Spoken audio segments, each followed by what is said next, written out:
Hello guys, welcome back to my channel. నేను మీ మోహన్ విశాల్. ఇప్పుడే మన షిఫ్ట్ అయితే అయిపోయింది. సో ఇంకా మన రూమ్ కి అయితే స్టార్ట్ అయిపోయినాం. ఏంటో ఈ లైఫ్ అస్సలు అర్థం కావట్లేదు. ఏదో ఉన్నామంటే ఉన్నామని, ఏదో తెలియని బాధ, ఏదో కోల్పోయిన ఫీలింగ్. నీకు కూడా అట్లనే అనిపిస్తుందా? ఇలాంటివన్నీ ఇలా బైక్ డ్రైవ్ చేస్తున్నప్పుడే గుర్తొస్తాయి అనమాట. మిగతా టైంలో అసలు గుర్తురావు. రోడ్డు మీద వెళ్తుంటే యూటర్న్ వచ్చినట్లు మన లైఫ్ కూడా యూటర్న్ ఎప్పుడు వస్తుందో అసలు తెలియట్లేదు మామ. పాపం ఫీల్ అయినట్టున్నారు. ఈ రోడ్ లో ఈ బిల్డింగ్ చూసిన ప్రతిసారి అనిపిస్తూ ఉంటుంది, అందరిలా కామన్ గా కాకుండా మనకంటూ ఒక యూనిక్ ఐడెంటిటీ మెయింటైన్ చేయాలని చెప్పి నన్ను నేనే మోటివేట్ చేసుకుంటూ ఉంటా.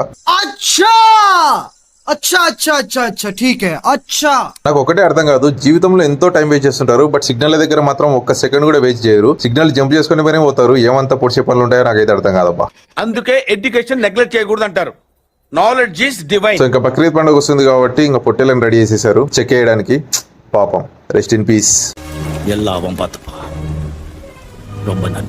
ఇలా గార్బేజ్ ట్రక్ నా ముందు వెళ్తున్న ప్రతిసారి నాకు ఒకటే టెన్షన్, ఆ పుసుక్కు నా డోర్ ఊడిపోయి ఆ చెత్త అంతా నా మీద పడిపోతుందేమో అని. వీడేంటి తెగ ఫీల్ అయిపోయాడు. ఉడిపి హోటల్ కి వెళ్ళి ఇంకా ఫుల్ మీల్స్ లాగిచ్చేసిన. ఉడిపి హోటల్లో తింటే ఆ టేస్టే వేరబ్బా. అసలు ఇంట్లో తిన్నట్టే ఉంటది, బయట తిన్నట్టే ఫీలే ఉండదు.